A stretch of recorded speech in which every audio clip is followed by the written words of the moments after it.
TSE suspende 164 inserções para Lula em programa de Bolsonaro. Vamos chamar essa reportagem porque dá para recuperar um pouco todo o imbróglio, né? Toda a novela que aconteceu. Teve algumas idas e vindas, o TSE tirou mais de 300 inserções do Bolsonaro ontem. Bolsonaro ia ficar com 99 inserções só, se eu não me engano, acho que era esse o número até as próximas eleições, mas daí esta ministra, Maria Cláudia Buchianeri, reverteu em parte essa decisão. Vamos subir lá um pouquinho, talvez a gente, não me lembro, talvez a gente tenha os números aqui, né?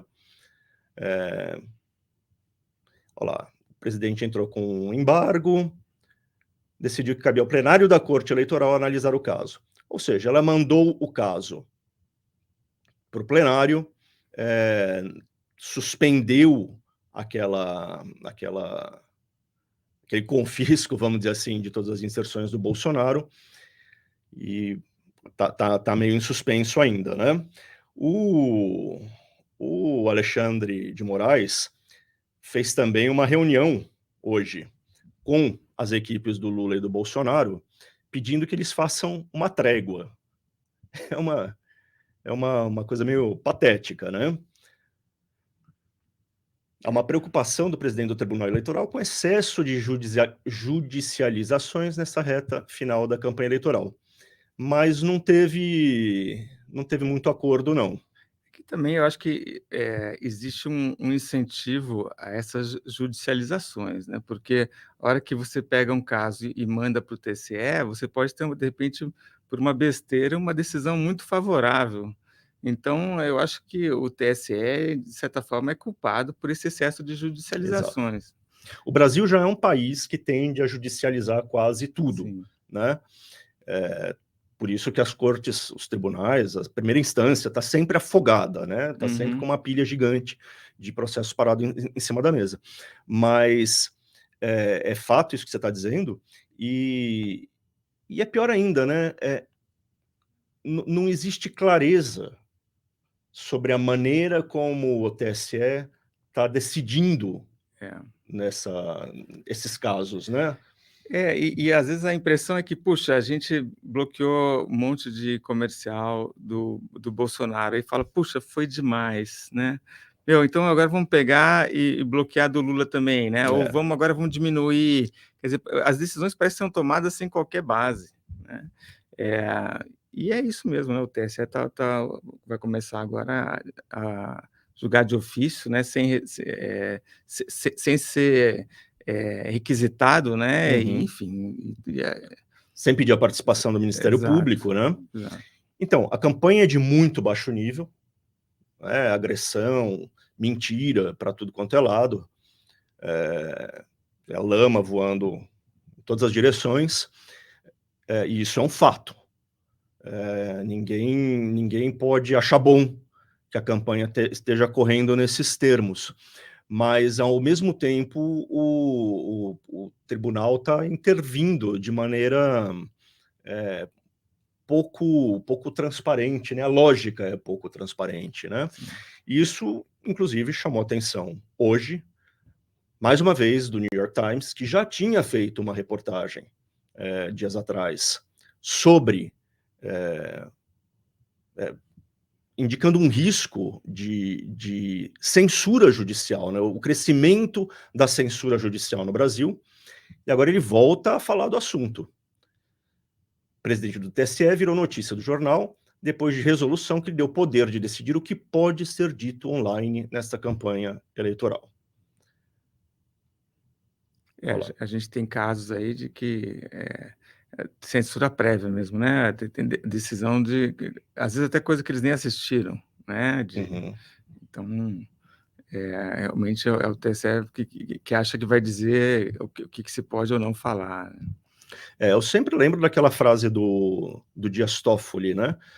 Que disse que o tribunal poderia servir como o editor da nação, ou seja, que entre as atribuições do Supremo Tribunal Federal estaria essa, de decidir o que pode ser dito e o que não pode ser dito. Isso está se concretizando de uma maneira bruta nas eleições. E você começa a punir os veículos de imprensa por crimes que eles nem cometeram, porque às vezes a coisa nem chegou a ser publicada, né? Uhum. A gente estava até numa discussão interessante antes de entrar aqui no estúdio para conversar, porque essa nova resolução manda que conteúdos que antes tinham que ser retirados em até 24 horas de circulação tenham que ser desindexados do Google ou apagados das redes sociais em 2 horas, certo?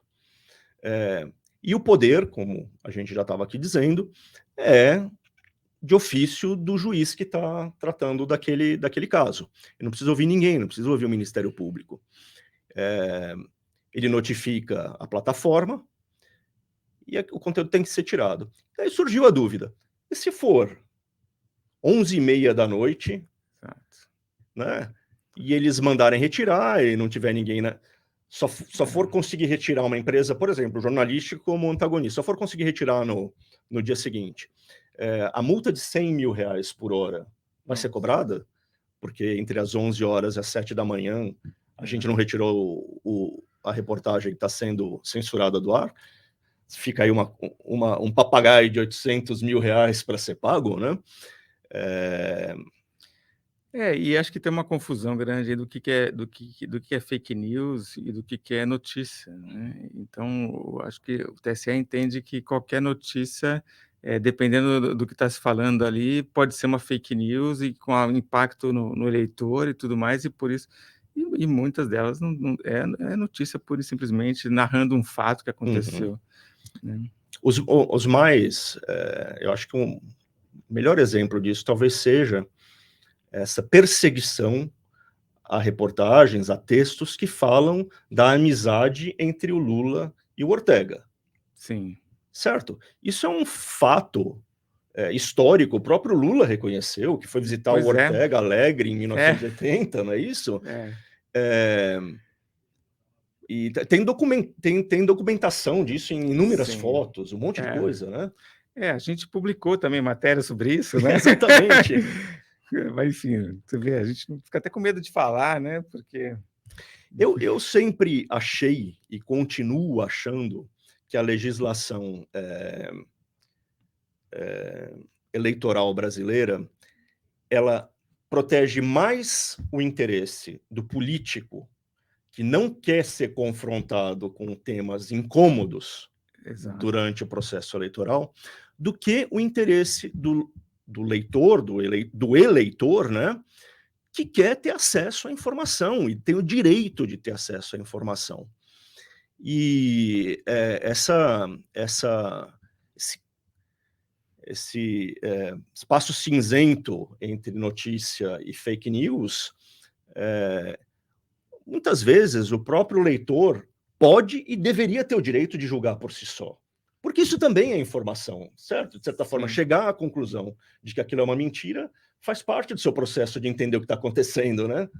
E é claro que as campanhas dos candidatos perceberam que, ao judicializar, né, elas conseguem, de repente, esconder esse passado, né, ou pontos negativos que o candidato tem, né? Então, o Moraes fala agora para parar com a judicialização, mas a judicialização, muitas vezes, é super proveitosa, é um ótimo negócio para algumas campanhas, uma especialmente. E depois de se refestelar nesse poder de ser o editor da nação, né? O tribunal se refestelou nesses últimos dias com esse poder.